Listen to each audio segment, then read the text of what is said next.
Nesse bate-papo domingo a gente só deveria escolher assuntos assim mais tranquilos, né? Assuntos que fossem que aliviassem a nossa cabeça. Mas tem algumas coisas que a gente não pode passar por cima. Trouxe um economista, professor emérito da Universidade Federal do Rio de Janeiro, foi diretor do Instituto de Economia por 8 anos, professor João Saboia, para conversar com a gente sobre emprego e desemprego. Talvez a face mais terrível da crise econômica brasileira, essa crise longa que se estende há tanto tempo. E eu vou conversar com ele também sobre a questão do emprego do futuro, emprego daqui para frente. Professor, um prazer estar aqui para falar um assunto tão espinhoso, mas eu sei que a sua especialidade é exatamente o mercado de trabalho, acompanhar o mercado de trabalho.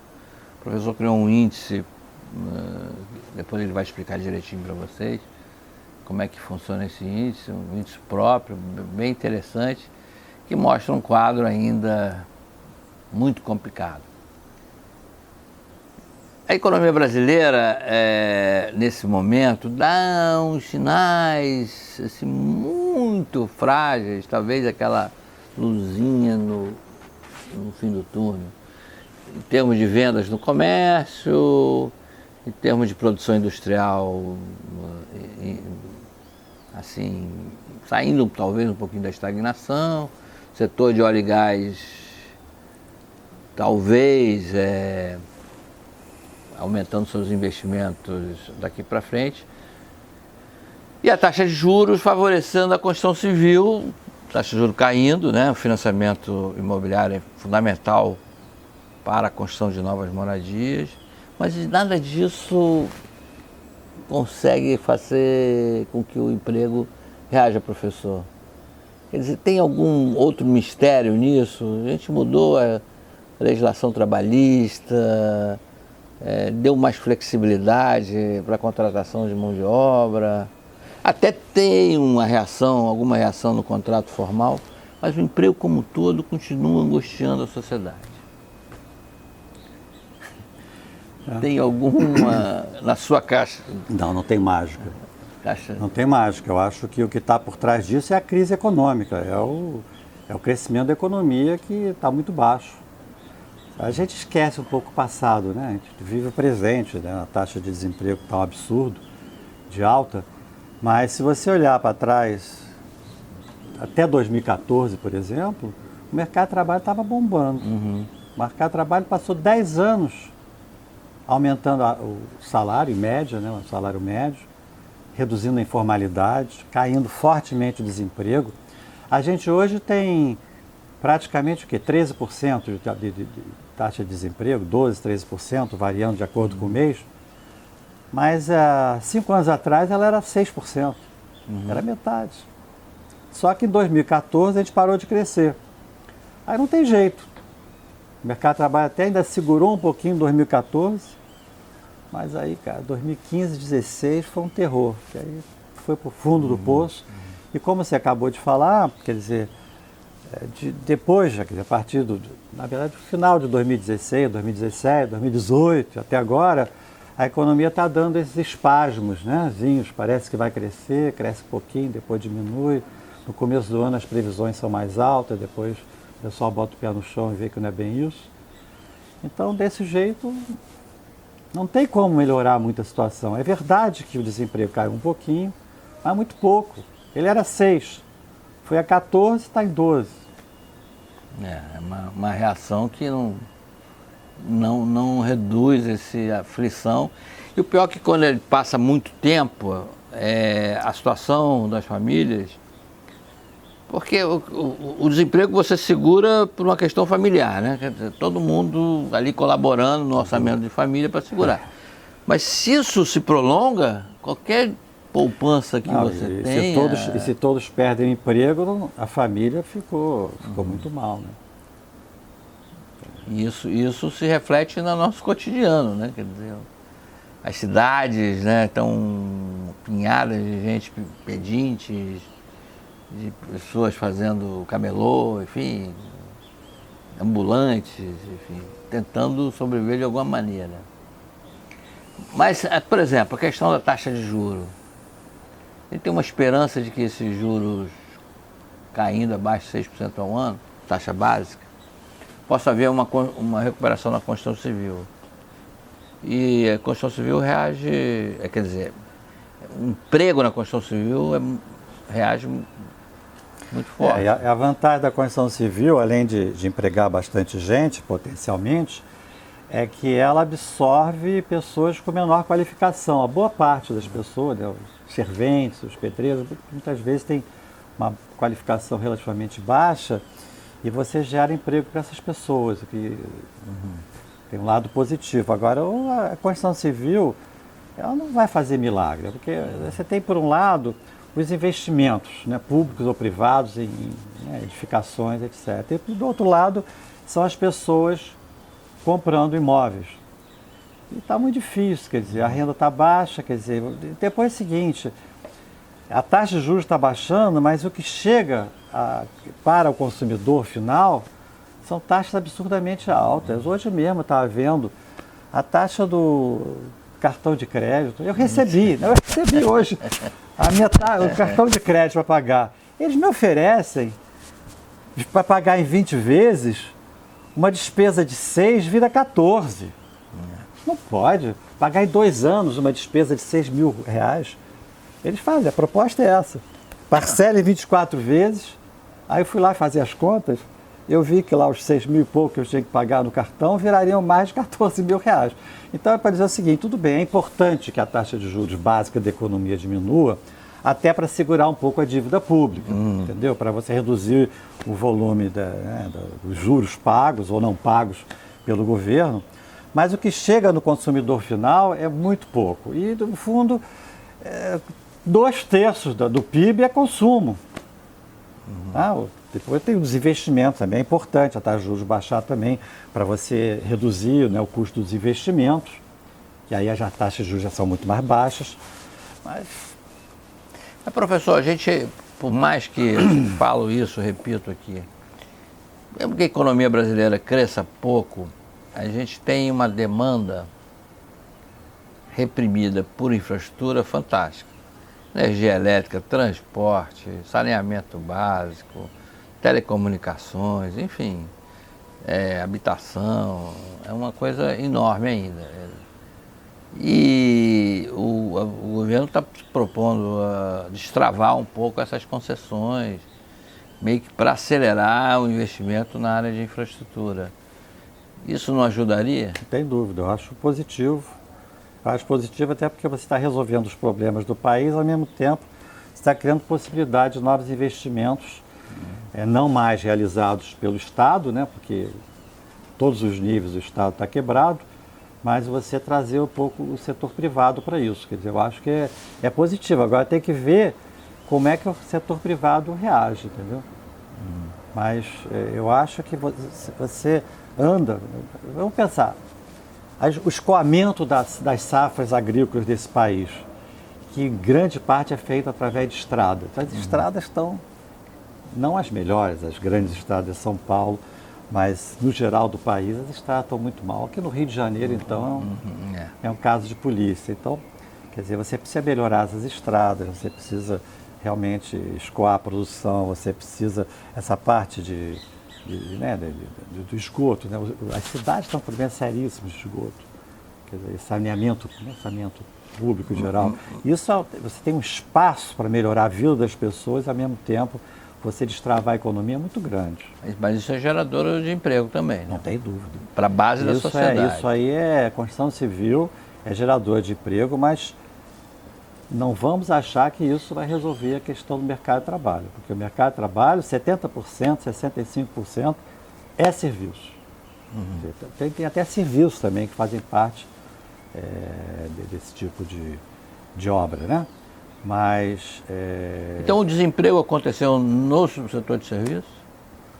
Olha, o desemprego ele é generalizado, quer dizer, quando a economia começou a entrar em crise, o setor mais atingido foi inicialmente a indústria e a construção civil, né? E depois os serviços vêm em seguida. Mas o desemprego pegou... O comércio, sem dúvida alguma, também vai junto. Comércio e serviços, né, pensando em terciário. Mas o começo da crise econômica, quem foi atingido diretamente foi a indústria. Essa é o que puxa. A agricultura vai bem, obrigado, né? A agricultura... Mas também não emprega mais? É isso, a agricultura está moderníssima, né? Exportando muito. O Brasil é um grande exportador de commodities agrícolas. Mas ela emprega o quê? 5%. Não, e mesmo assim, da população. o café ainda emprega muita gente. Mas eu passei, no ano passado eu andei ali muito no interior de São Paulo, e Paraná também, região de soja, trigo, cana-de-açúcar basicamente também, milho. Não tem ninguém. Não tem ninguém. Vivalma. Você vê ainda gente ali na hora da colheita ou na hora de semear, né? Dois momentos assim rápidos, porque agora é muito rápido. Você vê algum momento. Fora isso, você não vê Vivalma. Você anda aquelas terras todas, Vivalma, não tem ninguém. Mas, viu, Doi, eu tenho uma notícia boa para você nessa área. Realmente, a modernização na agricultura foi enorme. Mas eu estou fazendo um trabalho atualmente em que eu faço o levantamento das ocupações que mais cresceram no país desde 2003 para cá, nos últimos 15 anos. E entre as 10 que mais cresceram está o pessoal ocupado na mecanização agrícola. Entendeu?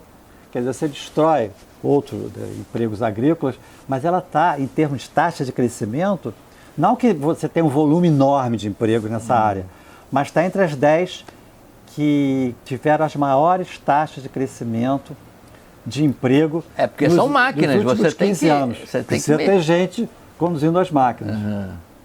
Então, só para dizer, é curioso isso, porque é a única ocupação agrícola que cresce assim fortemente é essa. E, obviamente, cresce o comércio, né, num período grande como esse. O pessoal do ponto de vista da ocupação que eu estou falando, né? O pessoal voltado ao atendimento ao público cresce bastante. Mas o que mais cresce em termos de taxa de crescimento são ocupações profissionais. Advogados, engenheiros, físicos, é o pessoal mais ligado ao terceiro grau, à universidade. E os técnicos de nível médio também tiveram grande crescimento. Isso talvez explique porque quando você pega as taxas de desemprego no pessoal de terceiro grau, ela cai desses 13% para... É uma curvinha assim, né? Aqui o terceiro grau é baixinho, o pessoal que foi todo mundo correr atrás do segundo grau, está cheio de gente com segundo grau e de baixa qualidade, eles sofrem muito, são as taxas mais altas. E por incrível que pareça, o pessoal de menor qualificação, como diminuiu muito, assim, o pessoal de baixa escolaridade, tem menos pessoas que aumentaram a escolaridade, eles também têm taxas mais baixas. É uma coisa assim meio inesperado, mas o fato de que as pessoas aumentaram a sua escolaridade, tem menos pessoas proporcionalmente com uma escolaridade relativamente baixa, a taxa de desemprego para essas pessoas também é mais baixa do que o pessoal de segundo grau. Que a gente vê, o setor de saúde, ele continua muito demandante. Esse é impressionante. Ocupações voltadas para a saúde, tanto na área médica, médicos em si, mas o pessoal técnico, enfermeiros, são grupos que se destacam. Até na limpeza, né, dos hospitais, das clínicas. Da sobra, mas é uma área que realmente tem gerado muito emprego, com taxas de grande crescimento. Toda a área médica, de saúde geral, em torno da medicina, ela está crescendo muito. Educação não, né? Da educação também. Professores é outra ocupação muito importante, inclusive nos vários níveis. Professor se destaca, sim. Professor de primeiro, segundo grau e terceiro grau cresce bastante. É uma ocupação que cresce bastante também. Nessa minha zanzando lá pelo interior de São Paulo, estive em São José do Rio Preto, que é uma cidade muito interessante, em todos os sentidos. Rio Preto tem uma realidade muito peculiar, porque está num ponto... Bom, está na parte rica de São Paulo, né? A gente diz que o Tietê para cima é melhor do que o Tietê para baixo. Mas ela fica assim no meião do agronegócio, mas sem viver do agronegócio. Porque eles não têm muita cana-de-açúcar, eles não têm atividade típica do agronegócio dessa região, Ribeirão Preto ali do lado e tal. E a única coisa que eles tinham de vantagem é que a estrada de ferro acabava ali. Mas eles foram entrando para esse lado da educação e hoje se tornou um polo importante de saúde para aquela região, né? Eles são... Eu visitei lá um shopping center, perguntei pro gerente, né, o investidor, é um grupo grande que investiu lá. Pô, mas vocês não exageraram aqui nesse shopping, não? Essa cidade é, claro, uma cidade com uma boa classe média, mas... Falou, não, é que como aqui é um centro de saúde, as pessoas vêm passar o dia às vezes, né? Trazer pessoas da família para fazer exames ou para se consultar, ou às vezes 2 dias, às vezes 3, dependendo do tratamento. Durante o dia. Isso! E ele disse, a gente está num lugar estratégico aqui, exatamente meio que o cara vai passar por aqui para chegar nos hospitais. Né? E tem que... O shopping é uma atração para a região.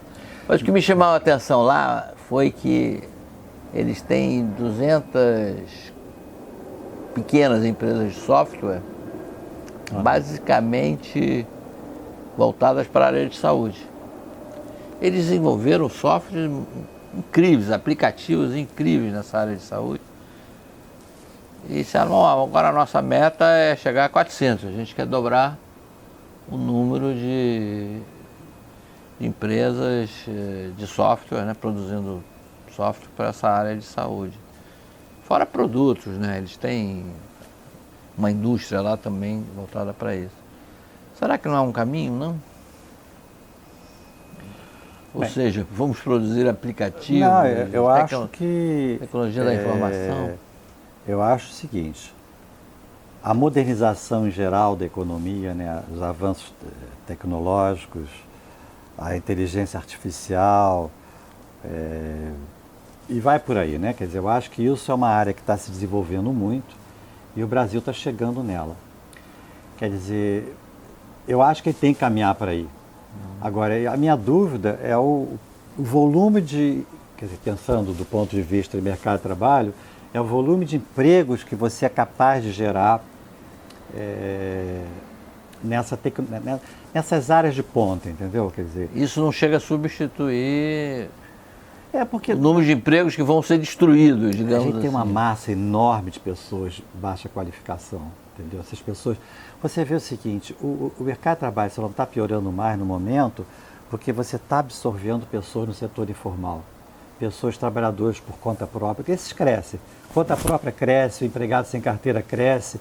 Então, isso ainda bem que cresce, que as pessoas conseguem mal ou bem ser absorvidas no mercado de trabalho. Mas é uma massa muito grande. E se você começa a pensar nas tecnologias de ponta, nesses empregos mais sofisticados, você provavelmente vai ter dificuldade de encontrar pessoas. Entendeu? Pessoas qualificadas.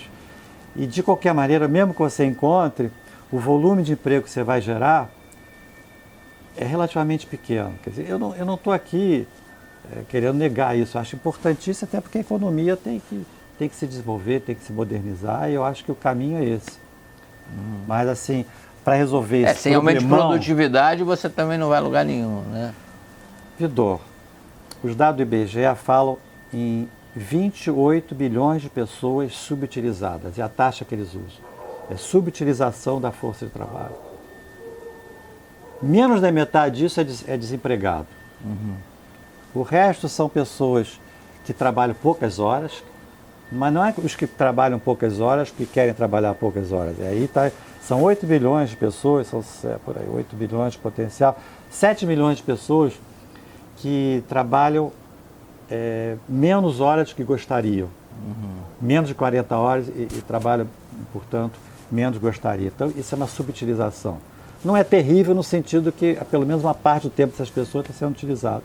E tem o povo que são os desalentados, né, que simplesmente pararam de procurar trabalho porque tentaram, não conseguiram. Pessoal, o trabalho doméstico, isso O trabalho doméstico, ele absorve muita gente. Mas não é o país que a gente deseja, né? Não, Um país claro. que viva o trabalho doméstico. Eu acho que ele era muito mais importante do que é hoje. Ele teve um período que a economia estava bombando, esse período de crescimento aí da segunda metade dos anos 2000, né? Em que a economia cresceu muito, que o trabalho doméstico caiu em termos de volume, número de pessoas, mas agora está voltando a crescer de novo, porque as pessoas correm atrás do trabalho doméstico. Só que o trabalho doméstico hoje é o trabalho da diarista, né?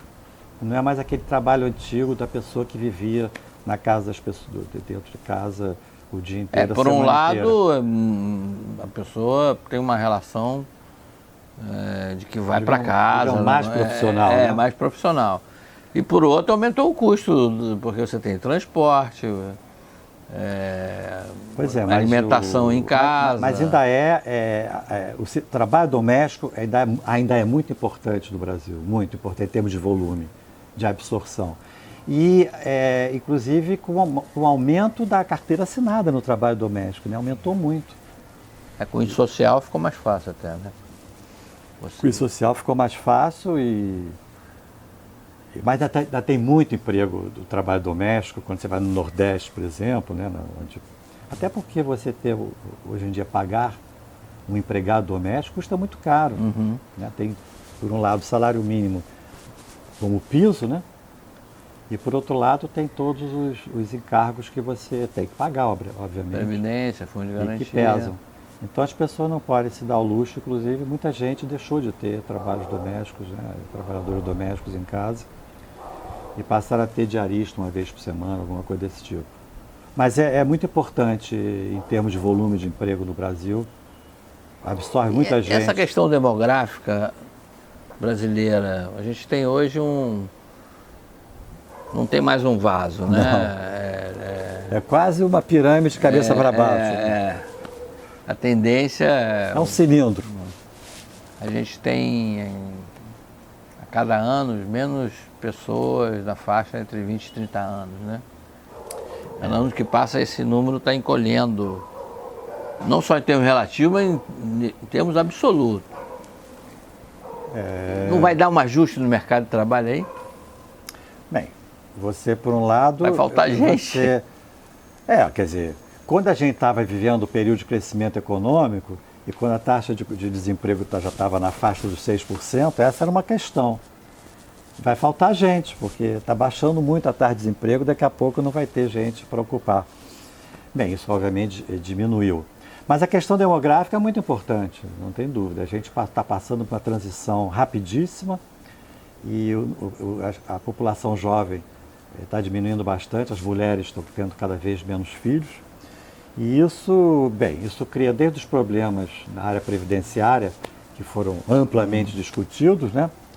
Como a questão do próprio mercado de trabalho, de você, de repente, ter uma população menor entrando no mercado de trabalho.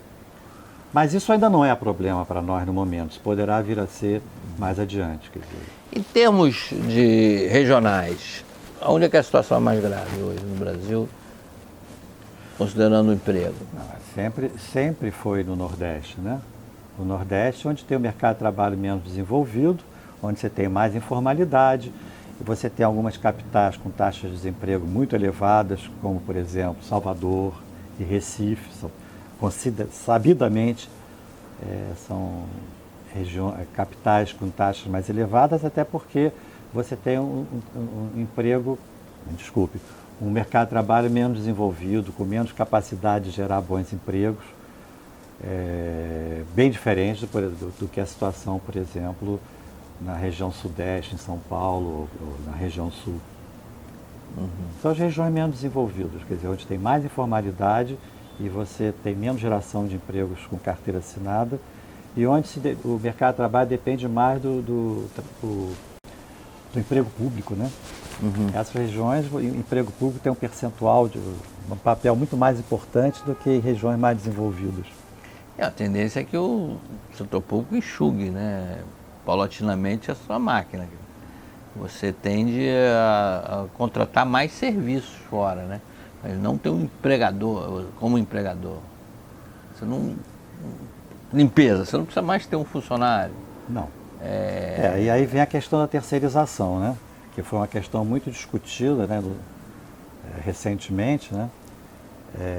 É uma tendência, não tem a menor dúvida. Quer dizer, você começa a terceirização com esse tipo de atividade, né? Atividades complementares de segurança, de limpeza, de serviços de portaria, de apoio, etc. Mas dependendo da fase do ano, por exemplo, né, do momento da economia, a terceirização pode ser mais ou menos importante. E ela veio se desenvolvendo bastante. E obviamente teve toda essa discussão, será que a empresa vai terceirizar todo mundo? Não vai, não vai.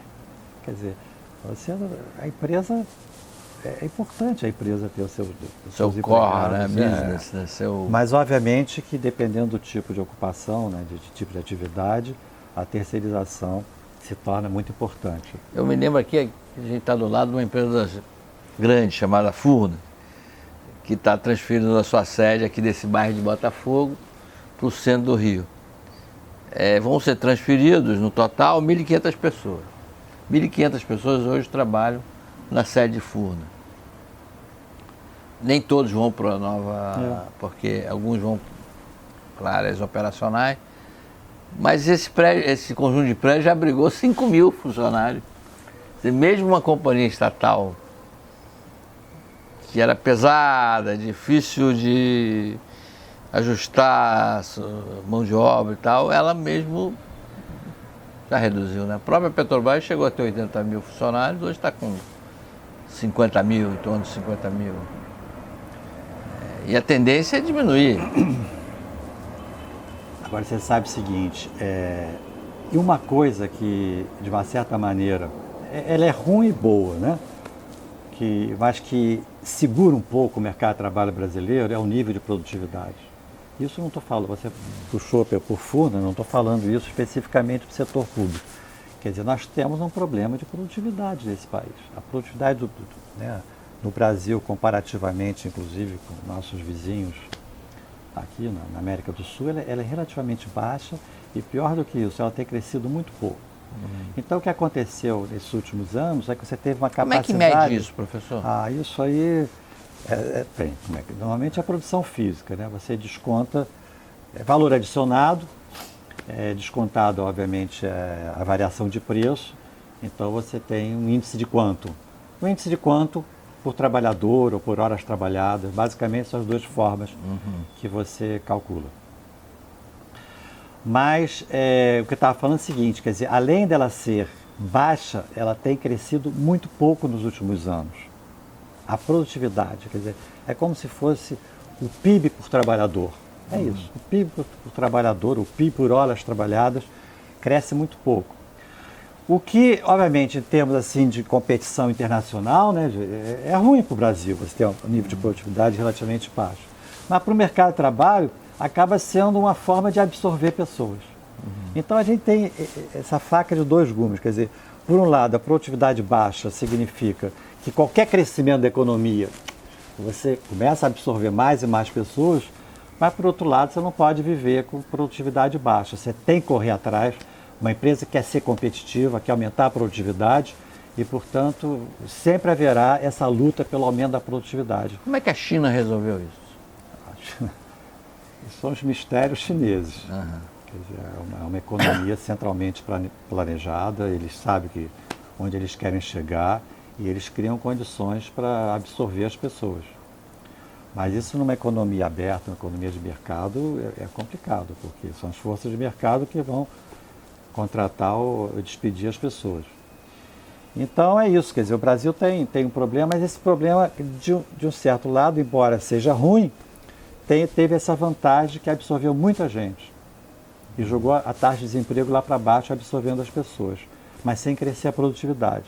E você não pode viver eternamente dessa maneira. Estados Unidos, por exemplo, eles têm uma altíssima produtividade. E tem uma taxa de desemprego que está baixíssima. Quase ridícula, né? É uma situação de pleno emprego. A partir E de... ela é uma economia que assim, é o limite do setor terciário. O setor terciário é mais de 70% da economia e do emprego. É assim o caso limite. Se você compara com a Europa, Não, você tem salários altos, né? Mas às vezes nem tão altos, né? Mas relativamente altos. O padrão da produtividade do país, né? Taxa de produtividade, você faz a comparação Brasil e Estados Unidos, é tipo 3:1. Dependendo do setor, é 8:1. mesmo na construção civil, né? Que é uma área Essa com certeza. que ainda o A trabalho agricultura braçal... nossa é que está muito produtiva, né? Ela se modernizou bastante, mas a gente ficou para trás. A nossa comparação de produtividade versus economias desenvolvidas, ou mesmo as outras economias, a gente se aproximou dos níveis mais baixos, a gente ficou um pouco para trás. Professor, e empreendedorismo, isso não poderia impulsionar um pouco a ocupação, não? Mas nem todo mundo pode ser empreendedor, né, Vidor? Quer dizer, alguns podem, alguns devem, alguns vão ter sucesso. É o chamado, né? Se você pensar no limite, é o trabalhador autônomo, trabalhador por conta própria. Ele é um empreendedor. Ele é um empreendedor. Mas o empreendedor de sucesso, o empreendedor que monta uma startup da vida, coisa e tal, ele vai possivelmente funcionar com poucas pessoas trabalhando em volta dele. De repente, tudo bem, absorve mais pessoas. Mas isso é a pequena parcela do pessoal autônomo, do conta própria, conseguirá se tornar empreendedor. É ótimo que isso assim seja, mas tudo bem. É que eu vejo assim, isso não é a solução. Ideias surgem sensacionais. O cara criou uma empresa de patinete. Pois é. Puxa, não é uma coisa... Fantástica. Patinete que você sai por aí desde qualquer lugar. Isso. Agora mesmo, encontrei vários patinetes soltos aqui por No perto. mundo inteiro você vê isso. Poxa, mas por que eu não pensei nisso E antes? o Uber? O que você acha do Uber? O Uber é fantástico. O Uber gera emprego para burro. Agora, eu tenho dúvida se o chofer de Uber vai conseguir renovar o seu carro depois de 5 anos ganhando o que ele ganha. Ele não conta a depreciação, Não. né? Vocês vão contar a depreciação, acabaram os 5 anos, acabou o seu carro, acabou sua renda. No Rio de Janeiro, o pessoal de táxi diz que tem cerca de 30 mil taxistas e tem 250 mil trabalhando Até porque nos aplicativos, como eles chamam. não, Né? e tem muita gente que é chofer de Uber durante 4 horas por dia, é complemento de renda. Não é a profissão dele. E o taxista não, o taxista é o taxista. E o taxista tem despesas altas. Mas essas formas caro alternativas, quer dizer, no fundo, você puxou isso aí da questão do empreendedorismo, é fantástico, né? Usar a cabeça, inventar novas formas. E o Airbnb? Isso é a coisa mais fantástica, porque você ganha só na intermediação, você não tem... Qual é o capital que você empacou ali? É o capital da gente, né? Sua casa. A sua casa, não é a casa deles. É fantástico isso aí. Não, mas eu acho o seguinte, eu não quero minimizar a importância do empreendedorismo, acho que é válido e isso vai para muitas pessoas, vai ser um sucesso, mas isso é para uma pequena parcela, né? Nem todo mundo, você não pode ter um país só de empreendedores, esse é que é o ponto. Mas uma parcela de empreendedores, bons empreendedores, eu acho muito positivo, inclusive, porque gera emprego. Bom, então vamos considerar aqui que a gente ainda vai viver com um desemprego elevado em função de várias coisas, né? Em função de que se a gente crescer 3% ao ano, nós vamos comemorar Vidor, soltando foguete. Mas não é tão difícil, mas a gente pode ser. Mas mesmo crescendo 3% ao ano, vamos continuar com o nível de desemprego muito alto. A nossa rede de amparo social segura isso, não?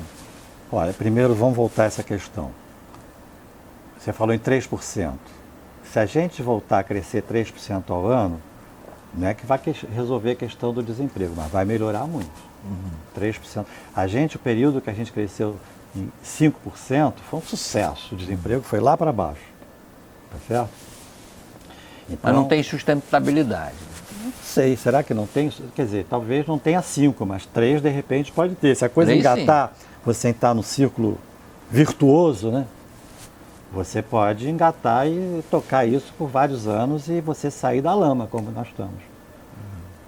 Então, quer dizer o seguinte, ele não está condenado a viver a situação. Eu acho que, quer dizer, eu estou pessimista em relação a quem está vivendo, assim, a perspectiva de curto prazo, mas eu acho que a médio e longo prazo a gente vai melhorar, não tem dúvida. Em algum momento a gente vai sair disso. Eu não tenho a receita, eu acho que é uma combinação de setor público-privado, retorno dos investimentos públicos também, fazer as reformas que forem necessárias para criar um ambiente favorável, tudo bem, nós vamos partir para isso. Agora, no curto prazo, como resolver? Então tem que ser isso aí mesmo, você tem que ter assistência social, você tem que ter previdência para as pessoas, você tem que ter essas redes para as pessoas sobreviverem nessa situação. Quer dizer, como é que você acha que as pessoas estão sobrevivendo se você tem 13 milhões de desempregados nesse momento? Como é que essas pessoas estão vivendo? Não sei, não consigo Ou dar. elas têm... Eu não sei, as pessoas que estão ganhando o salário mínimo, eu não sei nem como é que estão sobrevivendo, imagine quem não tem renda alguma. Pois é, ou elas têm algum rendimento de alguma pensão, alguma aposentadoria, pequena que seja, ou um Bolsa Família da vida, ou então elas estão vivendo com o apoio dos seus amigos e das suas famílias. Quer dizer, as pessoas não estão, assim, se você olha, tudo bem, quer dizer, não é que o problema da fome não tem a menor importância, como disse o nosso presidente, né? Mas não é assim aquele drama que já foi no passado. Quer dizer, as pessoas estão mal ou bem se alimentando e tocando suas vidas, mesmo desempregados, estão conseguindo de alguma maneira sobreviver e entrando nas grandes filas e conseguindo uma ocupação, ou trabalhando por conta própria, né? O número de empregados, de trabalhadores por conta própria tem aumentado. É claro que se todo mundo virar conta própria, a renda de cada um dos conta própria vai cair. Mas é melhor ter alguma renda do que não ter renda nenhuma. Bom, professor, a gente não consegue sair aqui da conjuntura, né? Porque é tão aflitiva que é difícil. Mas tem uma outra aflição pensando nos nossos netos, bisnetos, o emprego do futuro, a ocupação do futuro. A tecnologia tende a caminhar muito rápido, né? Esse mundo da internet tem o quê? 20 anos, 20 e poucos anos. Impressionante. Né? A banda larga existe há quanto tempo? Né? Esse aparelhinho que todo mundo tem hoje no bolso. Serve para tudo, né? Serve para tudo, banco. Outro dia o meu pifou, eu fiquei desesperado. Era uma sexta-feira, eu estava lá na Serra Petropolitana. Meu Deus, quem é que vai consertar isso? Acabei comprando outro.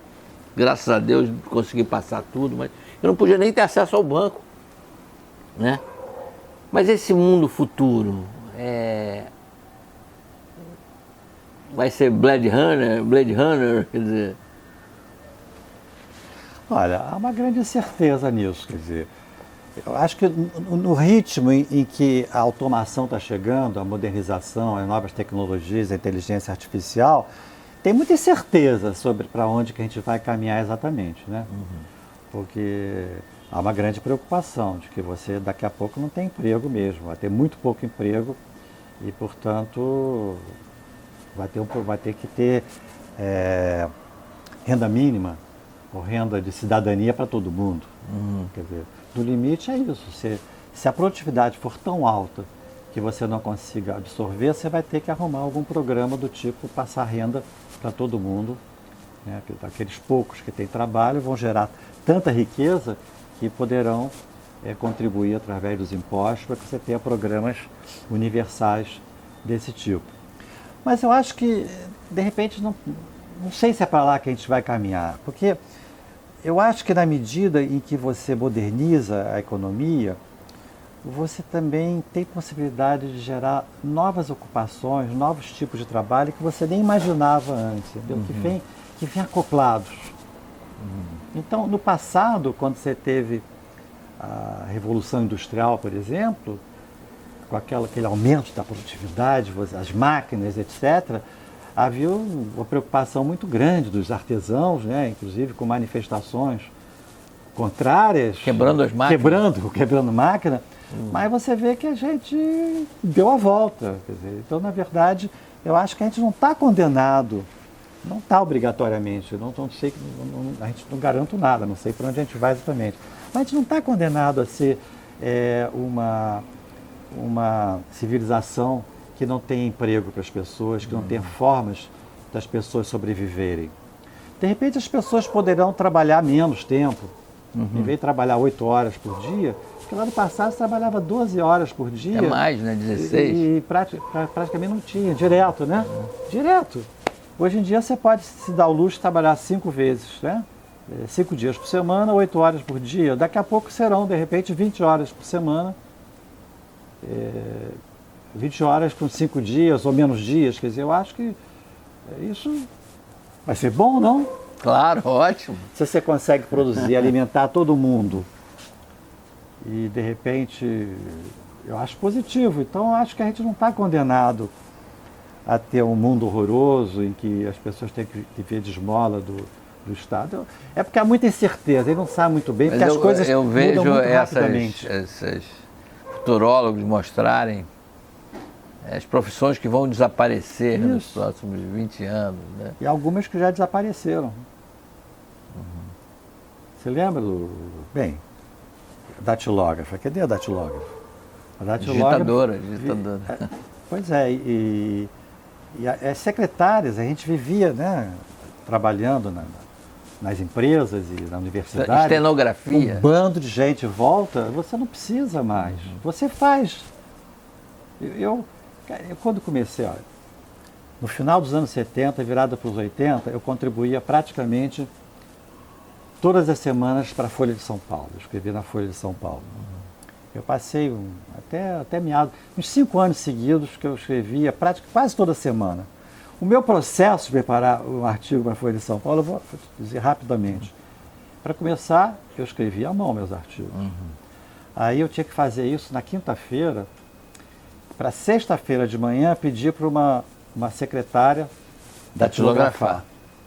E aí tinha um boy, que sexta-feira à tarde, levava lá para a cidade, para a sucursal do Rio de Janeiro, para no sábado ir de avião para São Paulo. E aí no sábado ia ser preparada a edição do domingo, e domingo saía. Gente, isso é pré-histórico, pô. Isso era a primeira metade dos anos 80, 90, 2000, 2010, tem 30 e poucos anos. Você vê como a coisa evoluiu. O próprio jornal está acabando, né? Está se extinguindo. Os jornalistas hoje escrevem praticamente que a gente chama forma, né? Que é o lugar onde vai sair aquela reportagem, aquele texto. Você já escreve naquele local, né?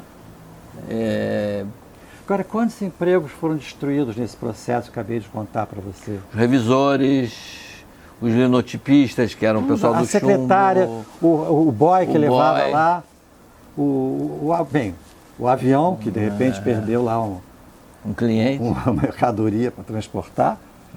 E não, eu escrevo, vai direto. Quer dizer, agora nem estou escrevendo para a Folha, mas se fosse o caso, o processo seria isso. Faria no próprio sábado, não precisava fazer na quinta-feira, era quinta-feira à noite. Se perdesse quinta-feira à noite, era um desespero. Ficava aflito, ansioso. Mas então isso só para dizer o seguinte, as coisas se transformam, entendeu? Isso, estamos falando de 30 e poucos anos. Cobrador de ônibus. Cobrador de ônibus. O pessoal é da luta para ter cobrador, mas não tem. Fora do Brasil, vai para a Europa, às vezes tem algum cobrador. Aqui ainda tem, né? Eu não tenho andado de ônibus. Não, praticamente está desaparecendo, mas está desaparecendo. Frentista de posto de gasolina, né? Gente, se eu alugo um carro em qualquer lugar do mundo, aí fora do Brasil, eu boto a gasolina, eu tenho que ir lá, que não existe. Não é nem questão de querer pagar mais. Na Espanha você tem alternativa, mas você paga mais. Você paga mais, mas tem lugares que não tem alternativa. Você vai lá, aperta o botãozinho, bota a sua gasolina, sai com a mão com cheiro de gasolina e vai embora. Tem aquela luvinha para você botar Nos e... Estados Unidos é assim, eles estão com 4% de desemprego. Então você vê que tem alternativas. Tem outros que são criados. Não, e depois o seguinte, você achar que o trabalho braçal dignifica, as pessoas se acabam mais cedo, ficam doentes, ficam com problemas, levantar peso, por exemplo, né? Isso é uma coisa que não faz bem à saúde, né? A não ser no exercício, né? Aí para academia é uma coisa. Não, e você carregar um peso, mas aquelas pessoas que carregam um saco de cimento nas costas, é uma coisa que vai acabando Claro. o pessoal de... E tem idades, né? É. Tem idade para tudo. Mesmo assim, eu acho que mesmo jovem, hoje a gente vê no sistema público de saúde, muita gente com a saúde afetada porque trabalham em situações não mais admissíveis no século XXI. Pessoal, foi um prazer aqui essa nossa conversa. A gente no decorrer dela foi suspirando, né? Sempre surge uma esperança, né? O ser humano, eu acho que ele tem sempre que ter essa esperança, né? Se a gente não tem esperança, perde um pouco a razão da vida. Esperança e o prazer, né? A busca do prazer num sentido mais amplo. A gente tem que buscar isso para poder viver. Então, obrigado pela conversa. Espero que o pessoal que esteja não desanime, hein? Não tenha ficado mais animado. Até o próximo domingo.